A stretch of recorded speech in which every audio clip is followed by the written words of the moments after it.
Thank you.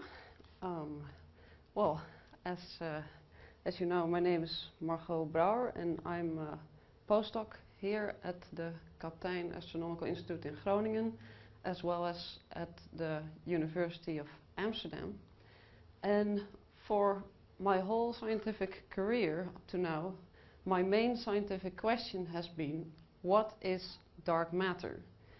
And to illustrate the problem of dark matter, I would first off like to show you a full dome video. I mean, probably you know everything about dark matter, but it's also just a nice way to show off our fantastic dome. So one of the first discoverers of the dark matter problem was American astronomer Vera Rubin, and she observed the rotational speeds of hundreds of galaxies.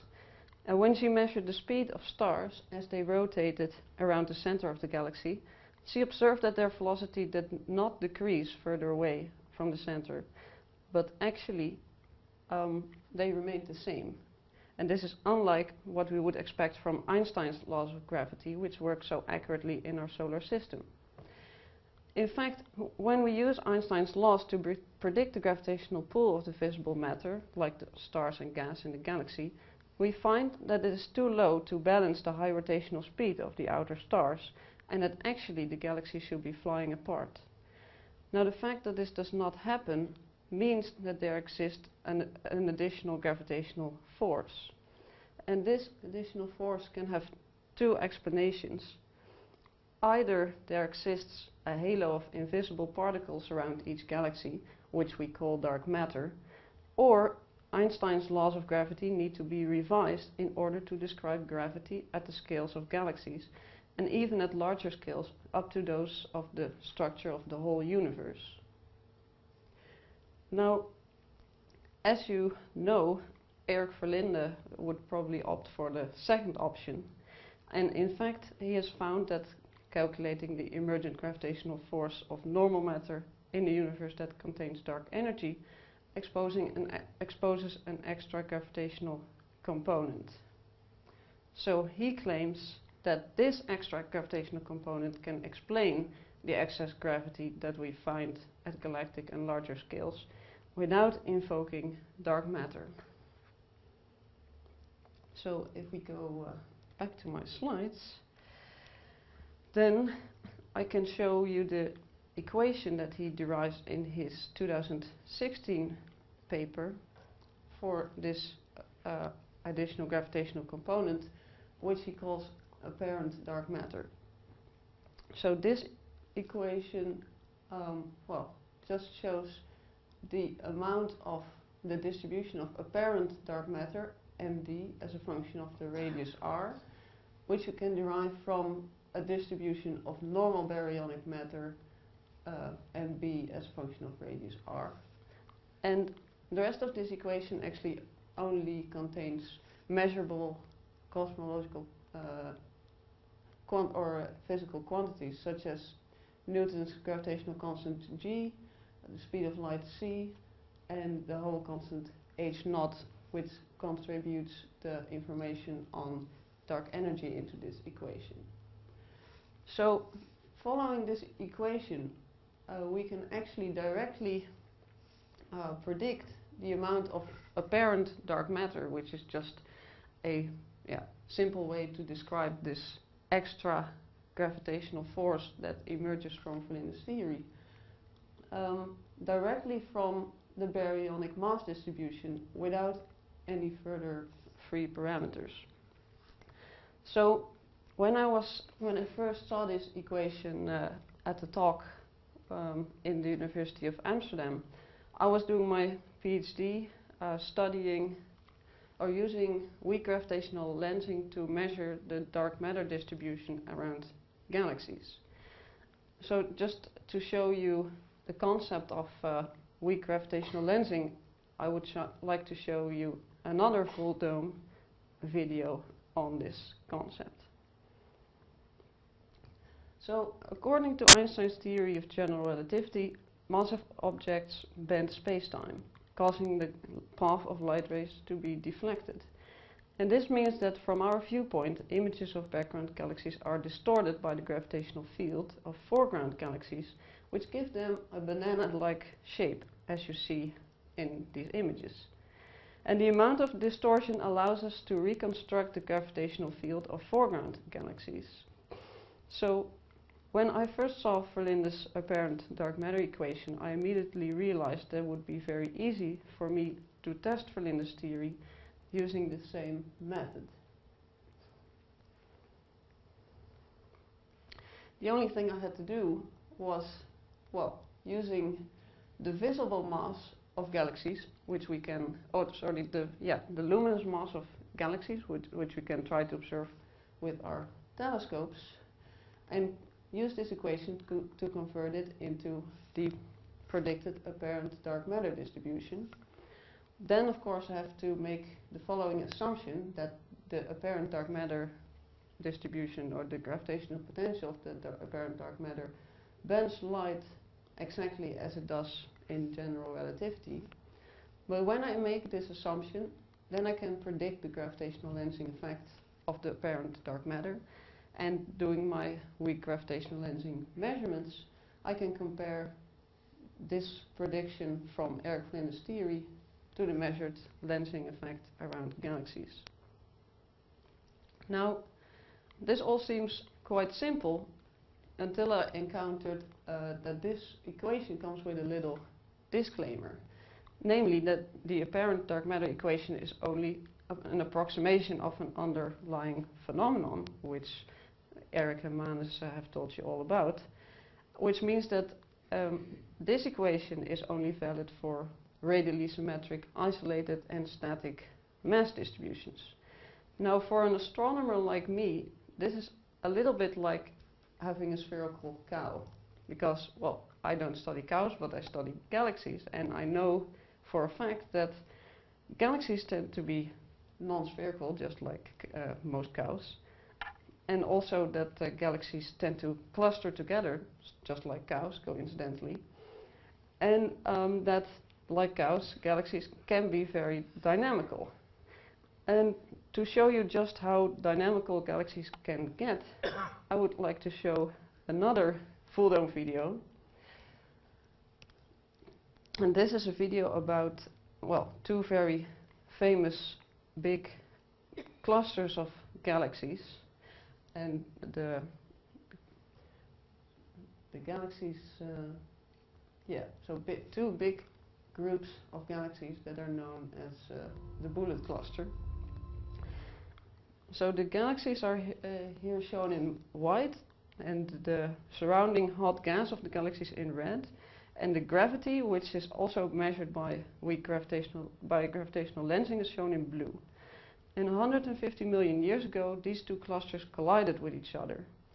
And the sparse groups of galaxies passed through each other, while the dense hot gas, which contains most of the visible mass, remained stuck in the center.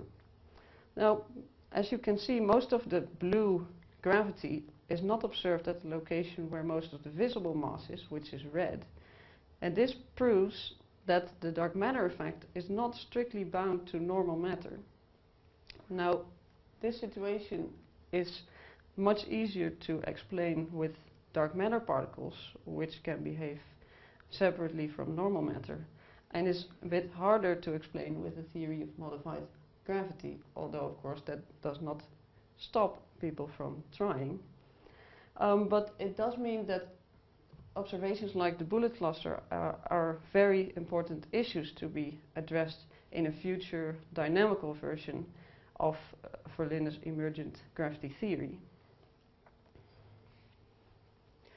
So, if you go back to my slides, then, well, I can only say that, of course, the dynamics and all these three components issues have to be addressed in the future for emergent gravity to be a complete and competitive theory. But I just wanted to, well, start testing. So in my case, I had to very carefully select my sample of galaxies. So fortunately, most galaxies are not very dynamical. The bullet cluster is quite rare. And also the fact that most galaxies are non-spherical did not matter that much, because weak gravitational lensing is measured at very large scales, where we can assume that the galaxies are actually a point source. But the clustering was a problem, and so I had to very carefully select my galaxies in order for them to be isolated within the radius of our measurement.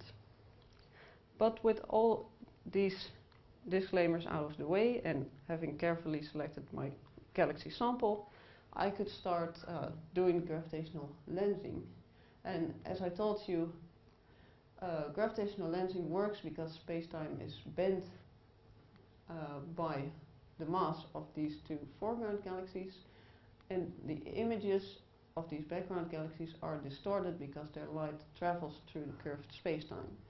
And unlike what you see in these images, the distortion is actually very, very small. It's only 1% compared to the original shapes of the galaxies, which we don't even know from the start. So what we have to do is to average the shapes of millions of these galaxies and we do this in concentric circles around the center of the foreground galaxy. And this allows us to measure the weak gravitational lensing effect as a function of the radial distance from the center of the foreground galaxy. Now, this effect, this gravitational lensing effect, is actually so weak that we cannot even measure this weak lensing profile for an individual galaxy.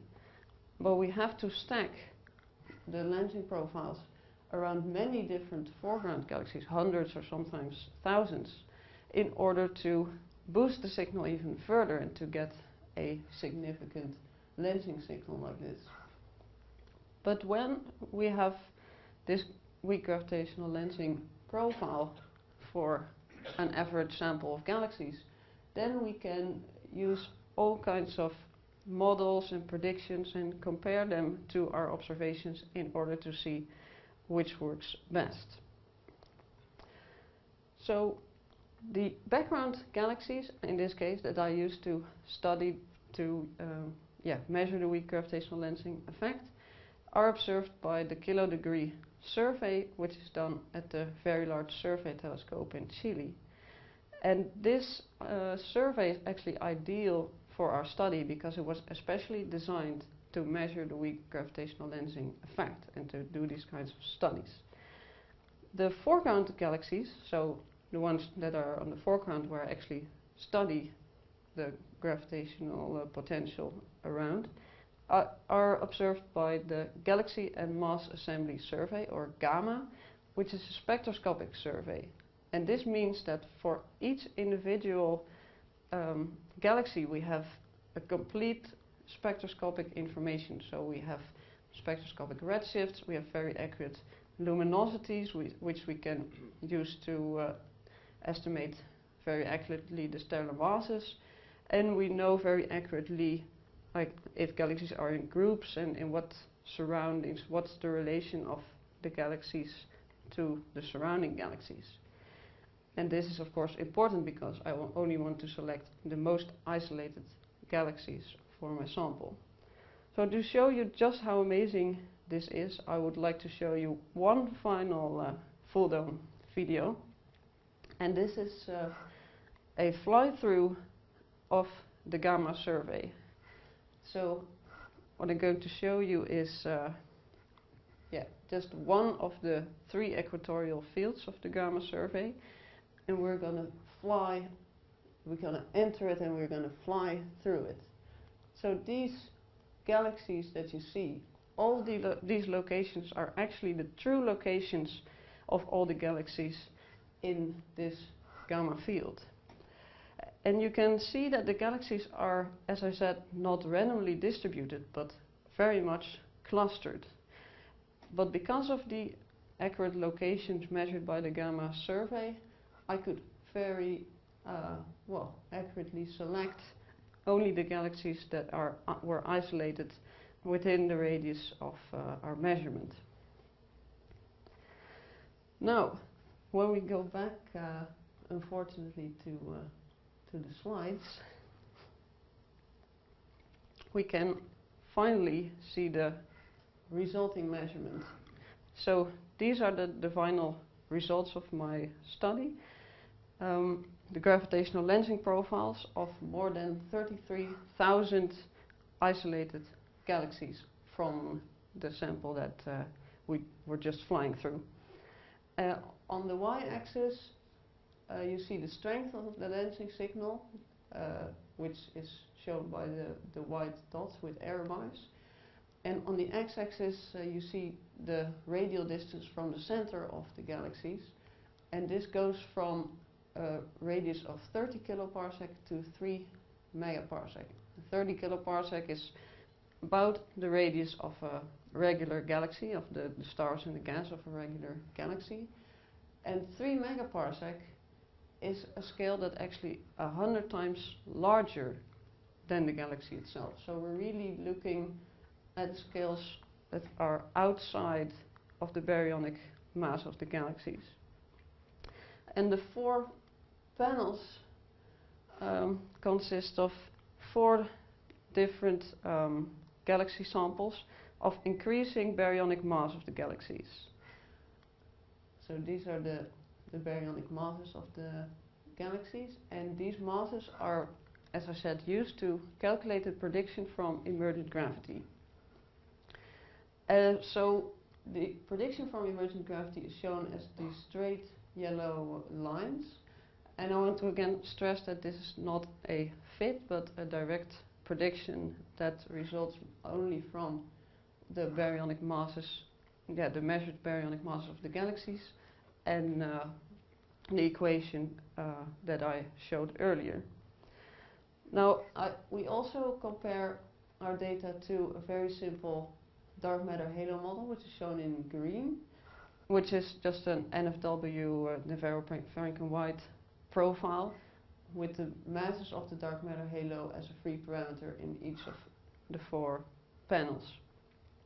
Now, when we compare the NFW profile and the emergent gravity prediction to our data, we see that actually both are performing quite well. The reduced chi-square is approximately 1 for both. The NFW profile is performing slightly better, but then we have to take into account that NFW profiles, or the dark matter halos, have their masses as a free parameter, whereas Verlinde's model doesn't have any free parameters, but is directly predicted from the stellar masses of the galaxies. And then when you do just a very simple Bayesian approach, you see that Verlinde's model performs slightly better. So in this case, for this specific measurement, I would say that it's a draw between the 2 measurements. And of course, if you look at other measurements that we need dark matter to explain, then Eric Verlinde's theory has to be expanded quite significantly to explain all of them. But I must say that it's very interesting that the emergent gravity theory gives both the right slope and also the right scaling relation between the baryonic matter and the gravitational force of the galaxies in each of the 4 panels. And this again is a scale that's 100 times larger than the baryonic mass of the baryonic part of the galaxy, and still you see that the baryonic mass and the gravity, the total gravity that we measure, are connected by Verlinde's equation in one way or another. So my final slide is something that Verlinde also showed. It's a better way to show the relation between the dark matter effect and the baryonic mass, and that's the so-called radial acceleration relation. And as Eric Verlinde said, it's just the relation between the measured acceleration in galaxies and the acceleration that you would expect if there was only baryonic matter. And this is the radial acceleration relation that was measured by Margot et al. In 2016. we can see that, well, actually the measured and the expected accelerations are very, yeah, on a very narrow line. But because you can only go as far as the extent of the baryonic mass, Margot could only measure this acceleration relation between 10 to the minus 8 and 10 to the minus 12 meter per second squared. Now, when we use weak gravitational lensing, we are not bound to the baryonic part of the galaxy, but we can measure the gravitational potential outside of the galaxies. So this means that we can extend this relation by roughly 3 orders of magnitude all the way down to accelerations of 10 to the minus 15. And these data points are actually just another way of showing what I also showed in the previous slide, namely that there exists a strong relation between normal and dark matter on a wide range of scales. And this is something that every theory of gravity and every dark matter model will need to explain. Thank you very much.